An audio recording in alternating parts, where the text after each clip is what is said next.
Only believe. Only believe.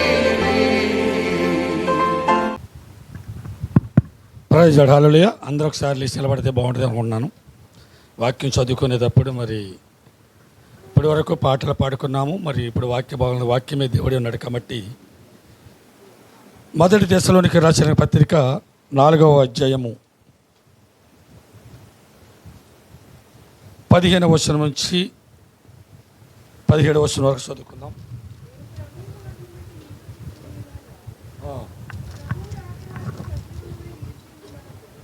ప్రభు రాకడ వరకు సజీవులు నిలుచు మనము నిద్రించిన వారి కంటే ముందుగా ఆయన సన్నిధి చేరము. ఆర్భాటముతోనూ ప్రధాన దూత శబ్దంతోనూ దేవుని బోరతోనూ పరలోకము నుండి ప్రభు దిగొచ్చును. క్రీస్తునందుండి మృతులైన వారు మొదట లేదురు. ఆ మీదట సజీవులమై నిలిచి ఉన్న మనము వారితో కూడా ఏకముగా ప్రభువును ఎదుర్కొనుటకు ఆకాశ మండమునకు మేఘముల మీద కొనిపోబడదము. కాగా మనము సదాకాలము ప్రభుతో కూడా ఉందము. కాబట్టి మీరు ఈ మాటల చేత ఒకరినొకడు ఆదరించుకుని ప్రార్థన చేసుకుందాం. సర్వశక్తిమంతుడా, జవాధిపతి ప్రభు యేసుక్రీస్తు ప్రభువా, మీ శ్రేష్టమైన నామమును బట్టి మీకు స్తోత్రములు తండ్రి.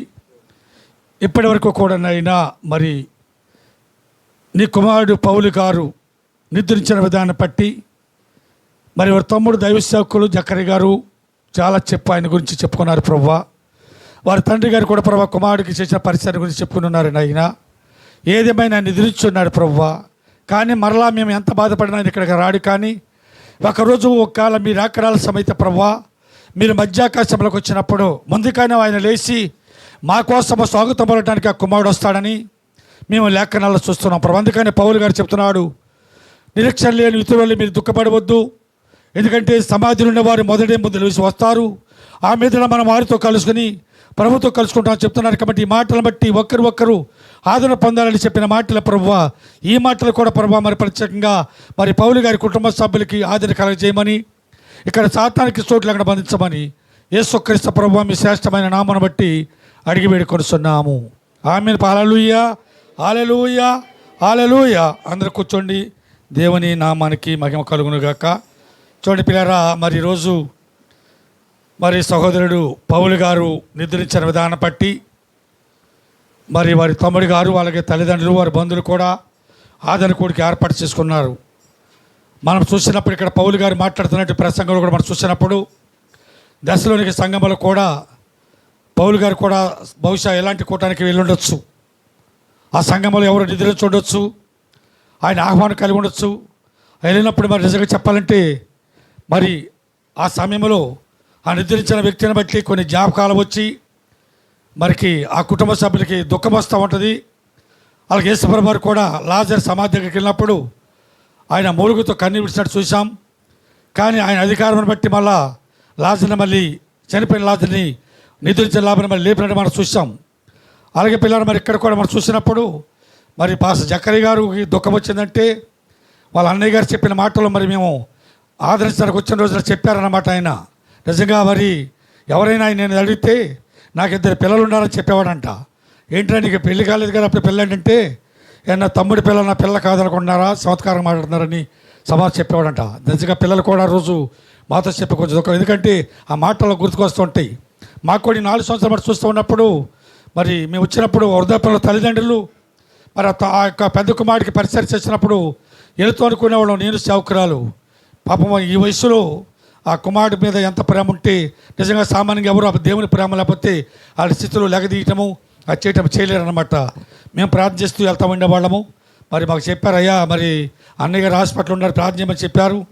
మరి నేను కూడా మరి తప్పకుండా ప్రార్థన చేసాం. మేము 1వ తారీఖు సాయంత్రము మరి కొంచెం నాకు బలహీనతగా ఉండి ఉదయం ఈ కార్యక్రమం అయిపోద్దిగా పాస్ గారు మాకు సూర్యపల్లి చర్చ్ దగ్గరికి వచ్చి ఆ 1వ తారీఖు కొందరు కూడిక ఆ ఆరాధన జరిపించాలని చెప్పినప్పుడు తప్పకుండా వస్తానని చెప్పాడు. నేను అందరూ కూడా అనౌన్స్ చేశాను అన్నమాట. జక్కర్ గారు వస్తారు సూర్యపల్లి, మరి రామచంద్రపురం వరకే నేను చెప్తానని చెప్పినప్పుడు 9 గంటలు కూడా అలాగే పాస్ గారు చెప్పాడు. నేను చర్చలోకి వెళ్ళి ఆ 1వ తారీఖు వాక్యం చెప్తుండగా బిలీవర్స్ ఒక ఆయన ఫోన్ చేసి పాస్ గారు మరి మా పాస్ గారు అన్నయ్య గారు నిద్రించారని చెప్పారు. చాలా దుఃఖకరం, చాలా బాధాకరం అనిపించింది. మరి సాయంకాలము మరి ఆ సమాధి కార్యక్రమం కూడా రావాల్సింది, కానీ బాలకేంద్ర రాలేకపోయాను. అప్పుడు చెప్పారు, పాస్టర్ జాస్వాయి గారు మాత్రం వచ్చారయ్యా, మరి ఆ కార్యక్రమం జరిగించారని చెప్పారు. ఎందుకని చెప్తున్నాడు పిల్లరా, ఇప్పుడు రేపు ప్రభు మధ్యాకాశంలోకి వచ్చినప్పుడు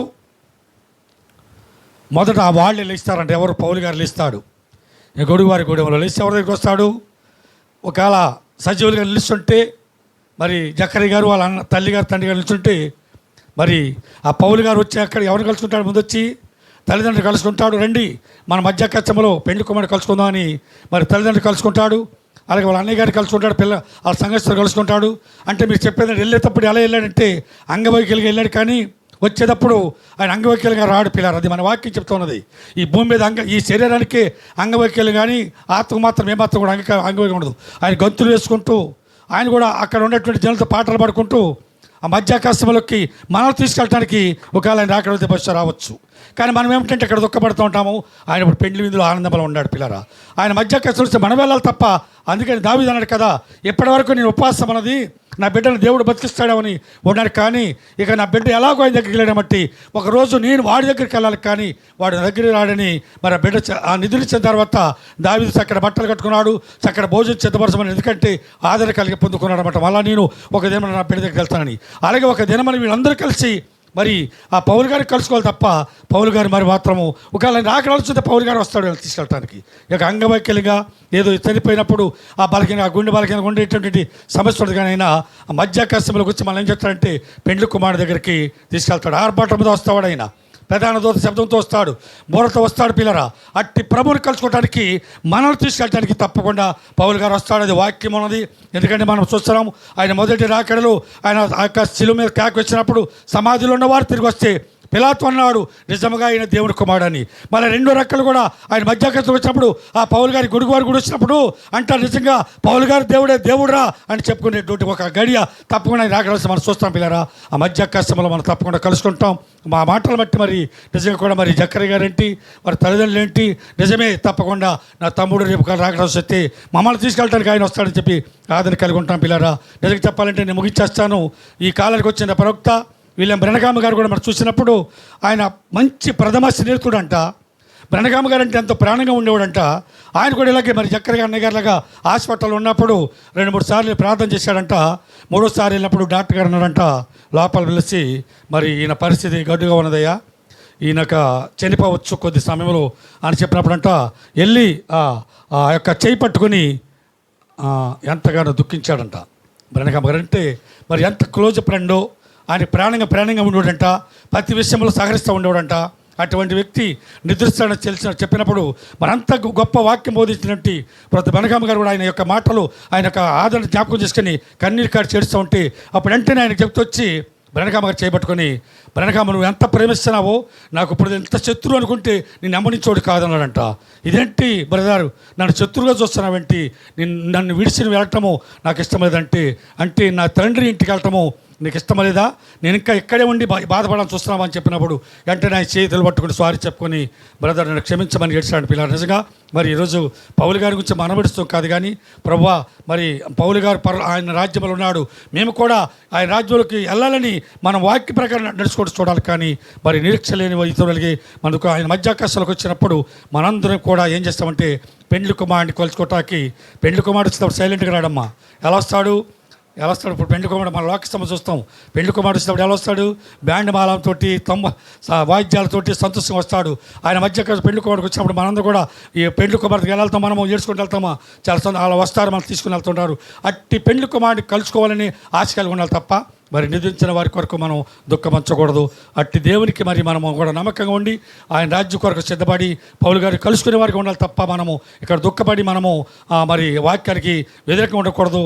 మనం ఈరోజు ఇది సంతోషమైన గడిదాక చెప్పాడు కదా, మరి నా కుమారుడు మరి పెండ్లి కుమారు వధువుగా మరి వెళ్ళాడు, నేను ఎంతో సంతోషిస్తున్నాను, ఇదంతా చూస్తే ఒక పెండ్లి విందులాగా ఉంది అని చెప్పి వాళ్ళ పాప కూడా నువ్వు ఎలాంటి బట్టలు వేసుకోకూడదు తాతయ్య అని కొత్త బట్టలు దొరికించని చెప్పినందుకు నాకు చాలా నిజం. ఈరోజు పెండ్లి విందు చెప్పాలంటే ఆయన పెండ్లి విందులో ఉన్నాడు కాబట్టి ఇది మన దుఃఖకరమ కాదు, ఇది ఒక సంతోషకరమైన దినం. అందుకని ఒక జన్మదినం కంటే ఒక మరణ దినము మేలన్నాడు మనకి బైబిల్ చూసిన పిల్లరా.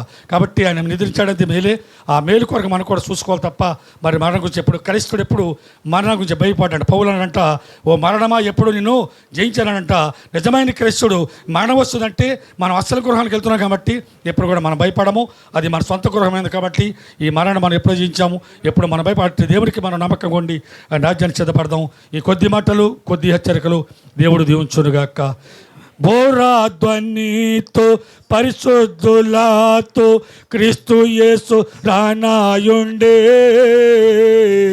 ఒక్క క్షణములోనే రూపాంతరం పొంది మహిమలోనే ప్రవేశిద్దాము. బోరాధ్వనితో పరిశుద్ధులతో క్రీస్తు యేసు రానాయుండే,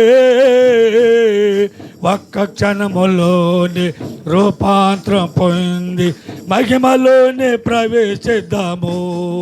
కుతూహల ఆర్భాటమే నా యేసుని సన్నిధిలో, కుతూహల ఆర్భాటమే నా యేసుని సన్నిధిలో.